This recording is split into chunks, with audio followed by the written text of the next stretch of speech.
기도하겠습니다. 주님은 하나님이시다. 감사드리며 부르는 노래. 온 땅아 주님께 환호성을 올려라. 기쁨으로 주님을 섬기고 환호성을 올리면서 그 앞으로 나아가거라. 너희는 주님이 하나님이심을 알아라. 그가 우리를 지으셨으니 우리는 그의 것이요 그의 백성이요 그가 기르시는 양이다. 감사의 노래를 드리며 그 성문으로 들어가거라. 찬양의 노래를 부르며 그 뜰 안으로 들어가거라. 감사의 노래를 드리며 그 이름을 찬양하라. 주님은 선하시며 그의 인자하심 영원하다. 그의 성실하심 대대에 미친다.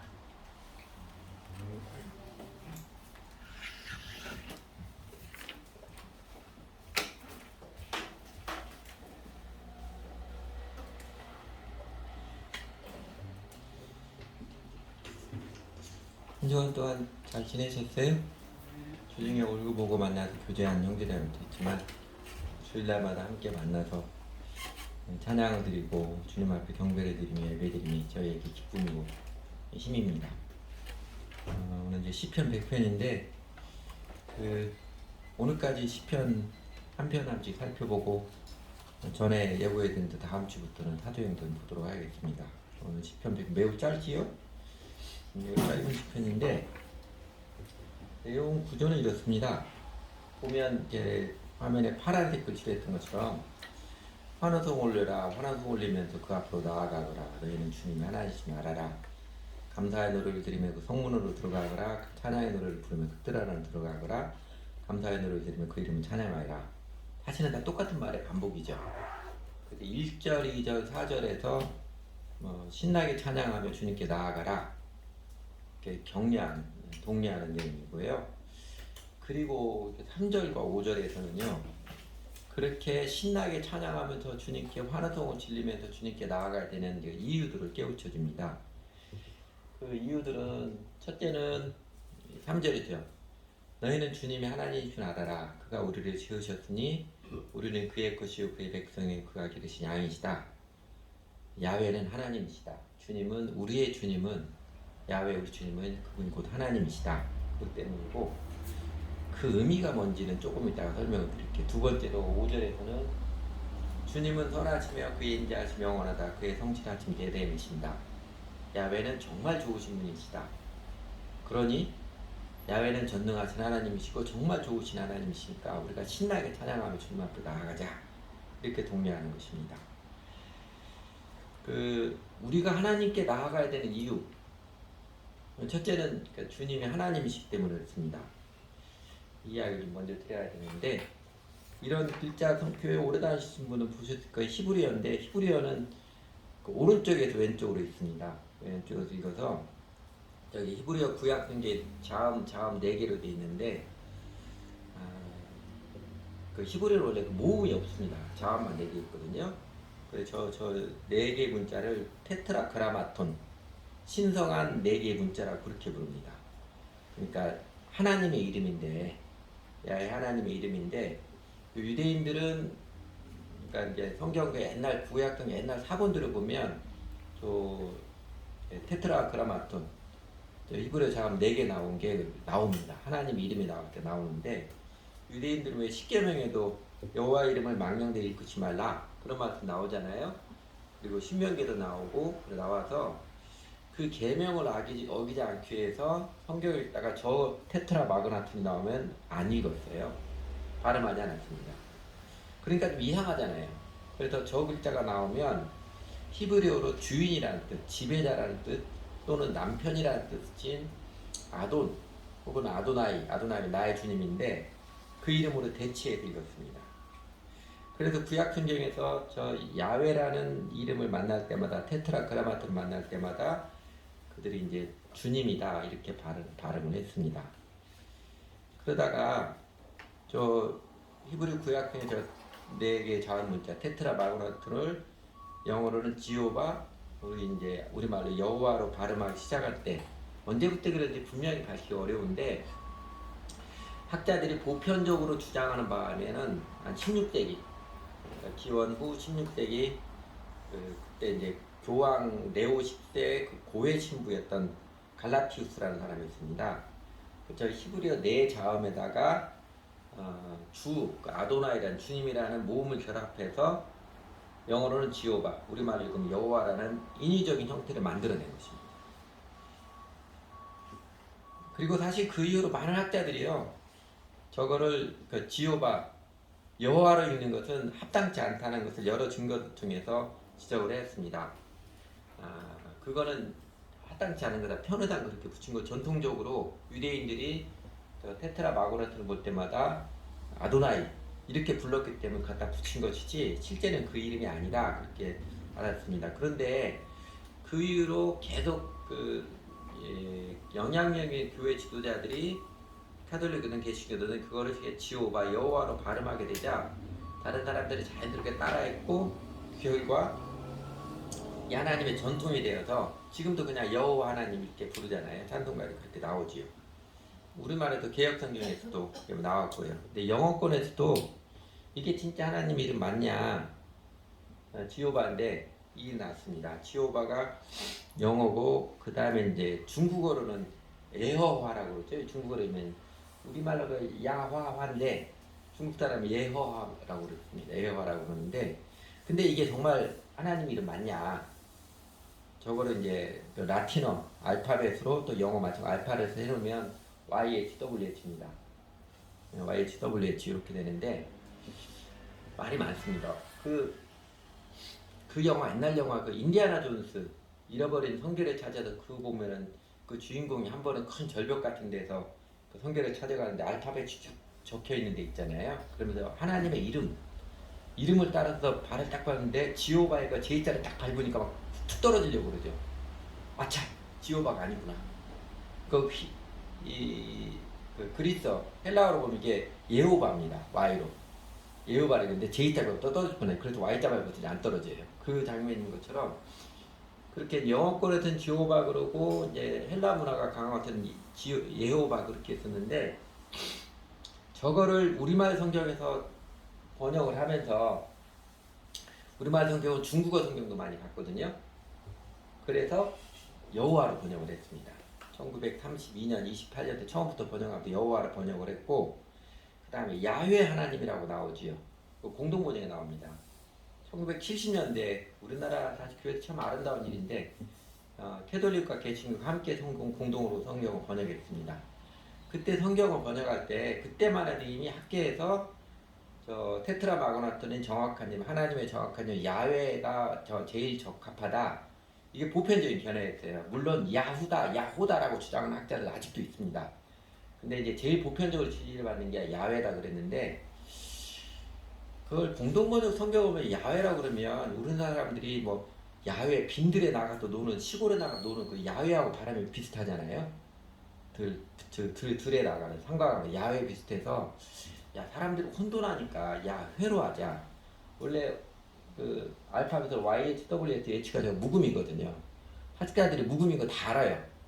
다 알면서 불구하고 야외라고 하면 자꾸 바깥으로 놀러 나가는 걸 생각을 해가지고 공동번역 야회로 번역을 했습니다. 그래서 지금도 공동번역이 야회라고 나오고 캐톨릭은 다 야회라고 부르지요. 아마 학자들의 추정에서 저 하나님의 이름 그 야훼의 아니 그 테트라 마그노트 표기는 하나님 제일 정확한 게 야훼라는 게 거의 대부분의 견해입니다. 그런데 그게 그렇게 중요한 건 아닐 것 같아요. 너희들 하나님이 너희들 왜 나를 여호와라 부르냐 야훼로 부르냐 그러지 않을 것 같아요. 그러니까 그냥 성경 읽다가 여호와를 읽으면 여호와를 읽고 야훼로 나오면 야훼를 읽고 그래도 괜찮습니다. 그러다 보니까 영어 성경에서도 그 지오바 이게 별로 타당치 않다 하니까 그냥 로드로 하자. 옛날 유대인들이 저 테트라 마고레트 나올 때마다 주님이라고 불렀던 것처럼 로드라고 하자. 그래서 아메리칸 스탠다드 바이블 그 후속으로 나온 뉴 아메리칸 스탠다드 바이블 보면 다 여호와 대신에 지오바 대신에 로드라고 번역했습니다. 우리가 사용하는 세 번역 성경도 다 주님으로 번역을 했지요. 그래서 여러분 개역개정판에 보면 오늘 시편 그 100편 3절에 개역개정은 여호와로 나오고 공동번역은 야훼로 나옵니다. 근데 뭐로 해도 괜찮아요. 또 주님으로 정했는데 세 번역 보면 가끔 아쉬울 때가 있어요. 주님이라고 다 해놓으니까 그 의미가 명확하냐 할 때가 많은데 그 세 번역에서 거기까지 하고요. 주님이라고 번역한 여호와, 정확한 지금 학자들 중에 제일 정확한 야훼는요, 이스라엘 민족을 구원하시고 인도하시고 그 이스라엘 백성들과 언약을 맺으신 그 하나님을 말합니다. 그러니까 이스라엘 민족의 하나님을 말해요. 이스라엘 민족을 구원하시고 출애굽에서 구원하시고 광야를 인도하시고 시내산에 언약을 맺으신 그 하나님 말합니다. 그래서 주님이 하나님이시다고 했을 때, 야훼는 하나님이시다고 했을 때, 그 주님 야훼는 이스라엘 민족을 구원하신 하나님이시고, 여기서 하나님은요 이때는 엘로힘입니다. 이거는 유일하신 하나님, 전능하신 하나님, 그 절대적인 통치자, 영원한 왕을 가리킵니다. 그러니까 주님이 하나님이시 알아라는 거 뭐예요? 우리와 언약을 맺으시고 우리를 구원하 인도하신 그 주님이 바로 온 세상을 창조하시고 다스리시는 유일하신 하나님, 감히 다른 신들이 필적할 수 없는 절대적인 통치자임을 알아라 라는 뜻입니다. 그러니까 이스라엘 민족이 왕과 백성으로, 하나님과 왕과 백성으로 언약을 맺은 게 그 출애굽기에 기록된 대로 출애굽의 구원의 날을 체험하고 하나님이 인도하심 받아서 그 광야 시내산에 지지요. 출애굽기 19장에서 시내산에서 언약을 맺습니다. 그래서 야훼가 이스라엘 민족을 구원해 주시고 주님으로 관계를 맺었는데, 그 야훼가 단지 이스라엘 민족 신에 불과한 게 아니라 사실은 온 세상에 창조해 주시고 절대적 통치자이시다. 이 놀라운 사실을 알아라. 선포하고 독려하는 것입니다.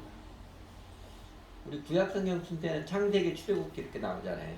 창세기 창조주 하나님, 출애굽기 구원자 하나님이 있는데, 사람들이 경험하는 때는 대부분 거꾸로 연결돼요. 구원주 하나님을 먼저 경험을 하고 나를 구원하신 하나님이 창조자 하나님이시구나, 이렇게 알아가는, 그게 더 보편적인 것 같습니다.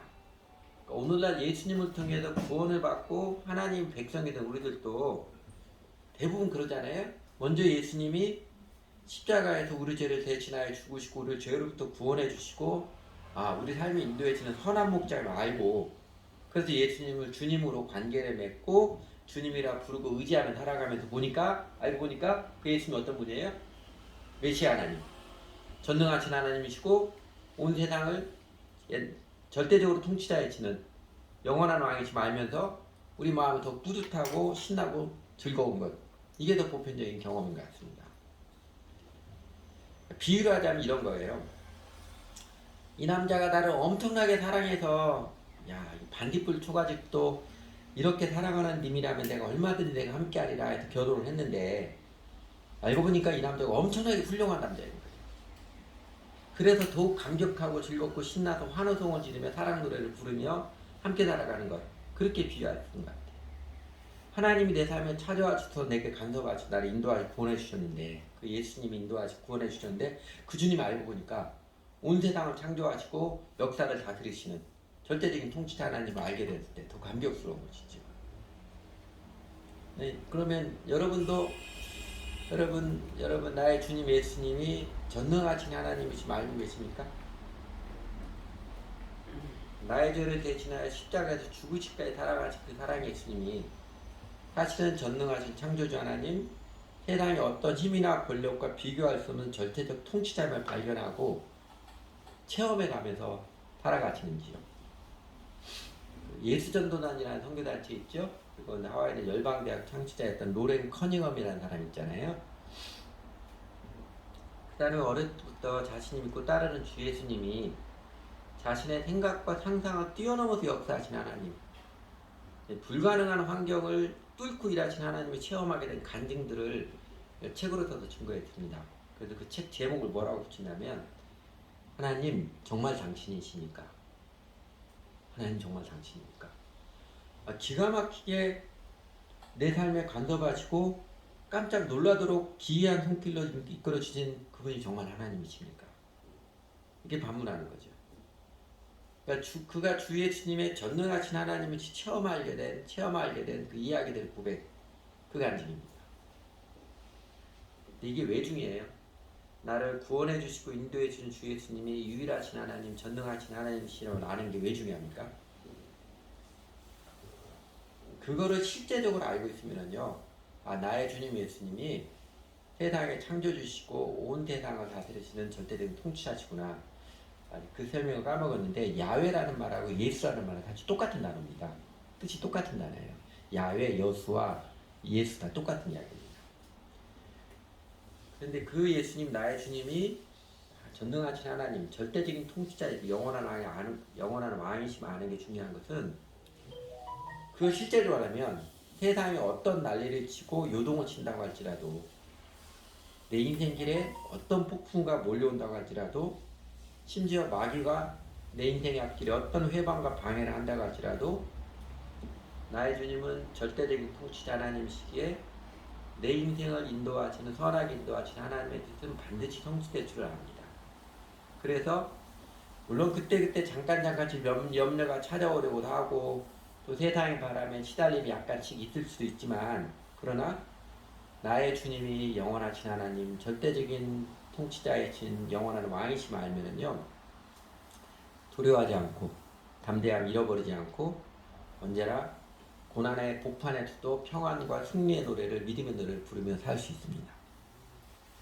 비로소 내 영혼이 다른 사람들이나 또 내 삶의 환경에 종속되지 않고 항상 기뻐하며 범사에 감사하며 노래하며 살아가는 힘과 생명을 누릴 수 있는 것입니다.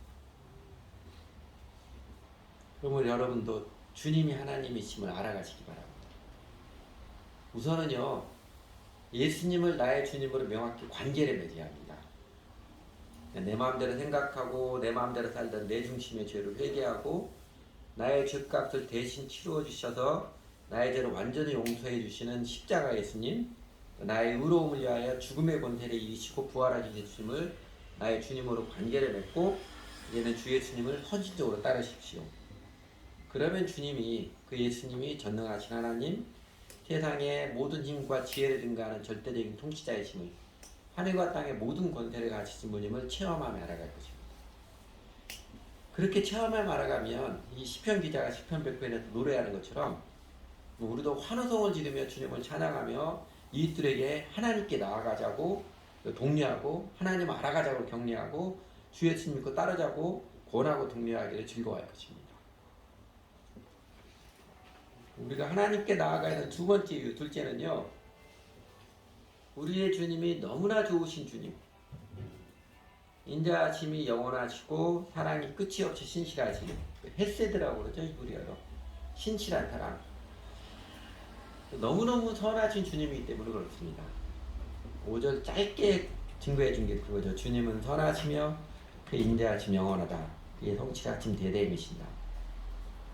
여러분, 이스라엘 민족, 사실 아브라함 한 사람을 선택하시고 야곱의 12아들로 12지파 이로 3민족이 되게 하시고, 그 다음 출애굽의 은혜를 내려주시며 또 기가 막힌 도우심의 손길로 광야를 거쳐오게 하시고, 그래서 시내산에서 언약을 맺으시고 약속의 땅 가나안에 마침내 정착해 하셔서 사사시대 왕정시대를 거쳐서 나중에 이제 북이스라엘 남유다 차례로 망하기도 하시고 또 기적같이 바빌로니아 포로로부터 귀환하게 하시는 그 하나님의 손길, 그러니까 숱한 이스라엘 민족의 배신, 반항과 반역, 배은망덕에도 불구하고 하나님은 이스라엘을 향한 인자하심과 사랑을 한 번도 거두지 않으신 신실하신 선하신 하나님이십니다. 물론 우리가 지난주에 보았던 시편 99편에서 그런 말씀 있잖아요. 그들이 한 대로 갚기는 하셨지만 주님은 또한 그들을 용서해 주신 하나님이십니다. 시편 99편 8절에 지난주에 보았던 것처럼 그 하나님의 백성들이 끔찍한 반역의 행동을 벌였을 때 그들을 책망하시며 교훈하시는 그 하나님께서 사랑하시는 양태 모양이 다르게 나타났을 뿐이지 한 번도 하나님께서는 그들을 포기하지 않으셨습니다. 그들이 아무리 배은망덕한 모습 보이고 반역을 행동을 해도 아예 그들을 포기한 적은 한 번도 없었습니다. 심지어 북쪽 이스라엘 멸망시키고 더 나아가 남쪽 유다를 쫄딱 망하게 하실 때도 하나님께서 이스라엘 포기하신 게 아니잖아요. 오히려 그 이스라엘을 더 사랑하셔서 단단한 사랑을 베풀어 주신 것이지요. 그러니까 이스라엘 백성들이 쉽게 이야기하면 어떤 지랄을 할지라도 그들을 향한 하나님의 사랑의 언약을 파괴하지 않으시는 주 하나님, 끝까지 이스라엘 민족을 통해서 하나님을 드러내시고 하나님께서 이루어가시는 그 사랑의 신실하심이 영원 대대에 미치는 선하신 하나님이십니다. 그 이스라엘 민족들 중에 자신들이 어떻게 하나님께 배은망덕하게 행했는가를 깨달은 자라면, 그리고 그럼에도 불구하고 하나님께서 얼마나 인자하게 신실한 사람으로 대하여 주셨는지에 눈뜬 사람이라면 아마 비로소 감격적으로 하나님을 찬양하며 하나님께 나와 하나님께 경배를 드릴 것입니다. 그리고 그 좋으신 하나님을 이 시편 노래처럼 자랑스럽게 증거하며 선포할 것입니다. 여러분은 살아오면서 이렇게 신앙생활을 해오면서 하나님이 정말 좋으신 분이라 그때 맛보아 알아오셨습니까? 야, 내가 예수님 믿고 교회 생활 시작하면서 신앙생활 해보니까 이 하나님 정말 좋으신 분이구나. 예수 믿는 게 이렇게 신나고 즐거운 일이구나. 그래 맛보아 알아보셨어요? 아니면 좋으신 하나님 그 체험은 그냥 아무렇하고 신앙생활 쭉 해오니까 나이 들어가니까 신앙이 점점 더 껍데기만 남는 것 같습니다. 그 차이는 어디에서 오는 것일까요? 전자는 천국행이고 후자는 지옥행이라고 할 수 있는데 이 뚜렷한 차이는 어디에서 오는 것일까요? 구약 이스라엘 역사에서 확인해 보면 이렇습니다. 왜 이스라엘 민족이 출애굽하고 광야를 거치면서 그 다음에 그 위에 사사시대 왕정시대를 거치면서 그 하나님에 대한 반응이 모든 백성이 다 똑같지는 않았지요. 그러니까 인자하시고 신실한 사람을 인도하시는 선하신 하나님의 손길을 기억하고 그 믿음이죠. 정의와 이웃사랑 응답하는 사람이 있기도 하면 반대로 불평과 원망 그리고 항상 자기를 내세우는 사람들이 있었습니다. 똑같이 이스라엘 임금에도 사울 임금과 다윗 임금이 뚜렷하게 대조되는 것처럼 말입니다. 그러니까 신앙생활을 해오면서 점점 더 하나님의 선하심을 체험하여서 믿음이 자라가느냐, 아니면 신앙이 그냥 점점 더 각질화되고 껍데기만 남게 되느냐. 결정적 차이는요, 내가 얼마나 나밖에 생각하지 못하는 오만한 죄인이었는가, 나의 본질적인 죄인됨을 인정하고 회개했는가 그렇지 않은가, 그 차이가 결정적입니다. 내가 얼마나 오만하게 생각하는 죄인이냐를 그걸 깨닫고 그걸 인정했느냐 그러지 않느냐가 결정적 차이입니다. 회개 없는 신앙은 매우 위험합니다. 그러니까 한때는 교회에 굉장히 열심을 내고 그래서 심지어 목사가 되고 선교사가 될지라도요, 회심이 없는 신앙은 매우 위험한 것입니다. 왜냐하면 점점 자기 의를 쌓고 자기 의를 내세우기에 집착하는 모습을 보이기 때문에 그렇습니다. 그 베드로는 예수님의 십자가 체험할 때 다구름소에 자신의 본질적 죄인임을 끝까지 자기가 잘난 척하려고 죄인임을 깨달았잖아요. 회개를 했잖아요. 그래서 베드로는 그 이후로 교회 전통에 하면 다구름소를 들을 때마다 울었다고 하지요. 다구름소를 들을 때마다 내가 얼마나 오만하게 생각하기 잘하는, 끝까지 내 잘난 척하고 싶어하는 죄인인가 깨닫고 울었다고 그러죠. 그러니까 대조적으로 가룟 유다, 여러분 가룟 유다도 성경 자신을 보면 자신이 엄청난 죄를 했다는 걸 깨달아 알긴 했습니다. 그러지요? 내가 엄청난 잘못을 했구나 알았습니다. 그러나 그가 예수님 앞에 사람들 앞에 자신의 죄를 고백하고 인정하는 일, 그거는 죽을지언정 안 했습니다. 그래서 가룟 유다는 역사의 반역자가 됐고 지옥의 맨 밑바닥에 있는 사람이 된 것입니다. 사도 바울에게서 매우 흥미로운 점이 하나 이것입니다. 바울의 쓴 편지들을 보면 좀 흐리지만요, 자기 자신에 대한 고백을 하면서 이렇게 변합니다. AD 52년에 갈라디아에 있을 때는 자기 자신이 뭐라고 고백했냐면, 하나님 아버지로 말미암아 사도된 바울은, 이렇게 고백했다가 5년 지나서 AD 57년에 고린도 전서를 때는 나는 사도 중에 가장 작은 자라, 이렇게 고백을 합니다. 또다시 5년 지나서 AD 60년 에베소서 때는 사도 정도도 아니고 모든 성도 중에 지극히 작은 자보다 더 작은 나에게, 이렇게 고백을 하고, 그리고 2년 지나서 AD 64년에 디모데 전서를 쓸 때는 자기 자신에 대해서 내가 죄인 중에 괴수라고 고백을 합니다. 그러니까 바울은 나이가 들어가면서 신앙생활 해가면서 점점 더 자신이 얼마나 못되고 교만한 죄인이었는지를 더 깊이 깨닫고 그리고 더 솔직하게 고백을 합니다.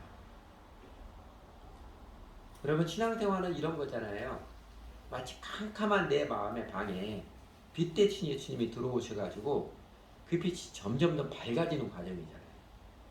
그러면서 그 빛이 점점 더 밝아지면서 내 방이, 내 마음방이 얼마나 지저분하고 얼룩이 많았는지 점점 더 알아가는 과정이죠. 처음에는 큰 죄만 보이다가 나중에 보니까 저 기특이 파묻혀 있는 습관적인 죄까지 다 보게 되는. 그러면서 아, 내가 얼마나 죄인인가를 깨달아 알아가는 과정이에요. 그리고 그러면서 그런 나를 하나님께서 구원해 주시고 인도해 주신 은혜가 얼마나 소중하고 아름답고 존귀한 것인지 더욱더 깊이 감격하고 감사가 해서 아, 나는 사실 지옥에 보내도 아무런 변명할 거리가 없는 존재구나. 그런데 그런 나를 하나님께서 그래도 사랑해 주시고 포기하지 않고 붙들어 주는 내가 얼마나 소중하고 존귀한 것인지 더 깊이 감격하고 감사해서 그래서 주님께 가까이 길 즐겨하고 환호성을 지르며 은혜의 주님을 찬양하고 노래하며 살아가는 것. 이게 우리들의 정상적인 신앙생활이잖아요. 그러니까 내가 얼마나 오만한 죄인이었는지를 알고 인정하게 되는 이 진리의 깨달음과 체험. 그로 말미암아 은혜의 각성이 깊어진 사람은요. 어린아이처럼 하나님께 감사하고 하나님께 감격하며 찬양하며 예배드립니다. 그 시편 100편의 고백처럼 성문으로 들어가 감사의 노래를 그 뜰 안에 들어가 찬양의 노래 드리는 게 너무너무 좋고 신나는 것이지요. 그래서 시편 100편 시편 기자는 반복해서 이 메시지를 선포하는 것입니다. 환호성 울리면서 그 앞으로 나아가거라. 너희는 주님이 하나님이심을 알아라. 그 성문으로 들어가거라. 그 뜰 안으로 들어가거라. 사실상 의미는 똑같은 것이지요. 부지런히 주님께 나아가 주님이 하나님이신지를 너를 인도하시고 구원하시는 그 주님이 주 예수님이 전능하신 하나님인 것을 알아라. 체험해 알아라. 이렇게 독려하는 것입니다. 옛날 이스라엘 사람들에게는 하나님 앞으로 나아가는 것이 그야말로 물리적으로 눈에 보는 예루살렘 성전으로 나아가는 것이었습니다. 그래서 하나님께 나아가기 위해서 그들은 예루살렘 성문으로 들어가서 그 다음에 예루살렘 성전 뜰 안으로 들어가고 그랬습니다. 그 성전에서 제단을 드리며 그 성전 뜰에서 하나님께서 자신들의 민족이 어떻게 전능자의 손을 펼치셔서 구원을 베푸셨는지 어떻게 놀랍도록 인도하셨는지 그 역사를 듣고 배움을 통해서 야훼가 하나님이심을 알아갔습니다. 우리가 성경의 큰 틀 구약은 모형이고 그림자이지요. 이렇게 구약 이스라엘 백성들이 예루살렘 성문으로 들어가 성전 뜰 안으로 찾아가는 그것의 실체는 뭐예요?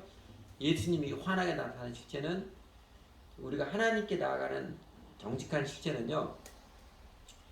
예수님께서 나를 따르라 나의 멍에를 베고 내게 배우라 했던 것처럼 예수님을 배우고 알아갑니다. 오늘날 우리는 구약 이스라엘 민족 역사를 통해서 뿐만 아니라 인류 전체의 역사를 통해서 그리고 무엇보다도 기록된 성경을 통해서 야훼 부활하신 예수가 그리스도시고 전능하신 하나님이심을 배우고 알아가지요. 초대교회 성도들이 집에서든 성전에서든 그 사도의 가르침을 따라서 예배를 드리고 서로 사랑의 교제를 나누며 함께 기도하는 새로운 생활을 배웠듯이 오늘 우리들도 이 교회를 통해서 새로운 인생을 배우며 하나님께 나아갑니다. 그러면서 주 예수님이 정말 좋으신 하나님이심을 우리를 향하여서 인자하심과 사랑하심 정말 아름답고 놀라운 주 하나님이심을 우리가 깨달아 알고 체험해 나아가지요. 그리고 너희는 주님 야훼가 하나님이심을 알아라. 하나님께 나아가서 우리의 구원자 예수님이 전능하신 하나님 부활하신 메시아임을 아는 절정은요. 절정은 이 교회를 통해서 듣고 배우는 것을 넘어서서 내 삶에서 하나님을 체험해야 하는 것입니다. 바로 하나님의 약속에 순종하에 따름으로 하나님의 그 약속에 내 순종에 베팅을 함으로써 약속된 축복을 체험해서 알아가는 것입니다. 하나님의 약속에 내 인생을 베팅하여서 그 하나님의 응답을 체험하면서 하나님 알아가는 체험해 나가는 그게 절정이지요. 예컨대 그 유명한 말씀 너희는 먼저 그의 나라와 그의 의를 구하라 그리하면 이 모든 것을 너에게 더하시리라. 살면서 먹고 살아가는 문제 다 이거 작은 문제가 아니잖아요. 염려 끊일 수 없는 건데 예수님이 딱 한 말씀으로 가르치고 염려하지 말아라. 염려하지 말고 먼저 그의 나라 그의 의를 구하라. 그래야만 내가 모든 것을 너에게 알아서 다 해주겠다. 이 선명한 약속처럼 하나님의 나라와 하나님의 정의를 따르기에 내 시간과 재물, 내 소유를 우선적으로 들어가면서 그러면서 정말로 하나님께서 살아계셔서 기가 막힌 손길로서 나의 필요들, 나의 영적인 필요들, 뭐 심적인 필요든 물리적인 필요든 모두 다 채워주시는 좋으신 하나님, 전능하신 하나님을 체험하여 알아가는 거예요. 그러면 신나지요. 그럼 신나지. 그러니까 살면서 내 이익을 좀 덜 챙기더라도, 아니 내가 좀 손해를 볼지라도 하나님의 정의를 더 중요시하게 더 정직하게 살아갈 때, 그때 하나님께서 기가 막힌 손길로 나의 필요를 채워주시고 나 함께 하시면 경험할 때 얼마나 즐겁고 신바람 났었습니까? 정말로 환호성을 지르며 감사의 노래를, 찬양의 노래를 즐거이 부르며, 그리고 그 하나님을 경험하면 독수리가 날개치 올라간 같이 피곤함을 모르며 살아갑니다. 시편 100편은 우리를 그 경의의 삶, 감격의 삶으로 초대하는 것입니다.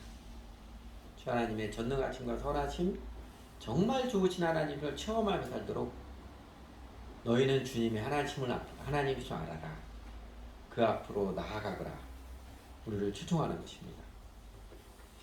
세상은 갈수록 암울한 소식들, 또 공포스러운 뉴스를 우리들에게 들려주지만, 그러나 교회를 통해서 예수님을 배우기를 즐겨함으로써, 그리고 삶에서 하나님의 약속에 베팅하며 살아감으로써 하나님께 나아가기를 즐겨하는 자는 그 하나님이 살아계시고 선하시고 전능하심을 체험하며 알아가면서 아무리 차가운 세상일지라도 감격하며 감사하며 신나게 노래하며 살아갑니다. 그 놀라운 인생, 영생의 삶으로 성령님 우리를 초대하십니다.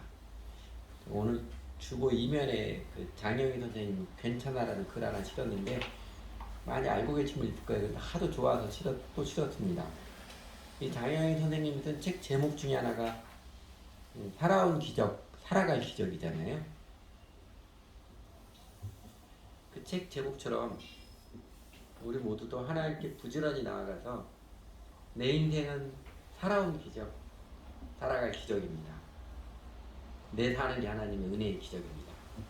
어린아이처럼 환하게 웃으며 신나게 고백하며 즐거워하며 살아가면 저희들 되었으면 좋겠습니다. 같이 기도하지요. 오늘도 한번 같이 기도하도록 하겠습니다. 좋으신 하나님의 손길들 추억하면서 감사와 찬양의 고백, 그리고 주님 부지런히 주님께 나아가며 주님 의지하며 담대히 하나님들 도전하며 살아가겠습니다. 우리 고백 함께 드리도록 하지요.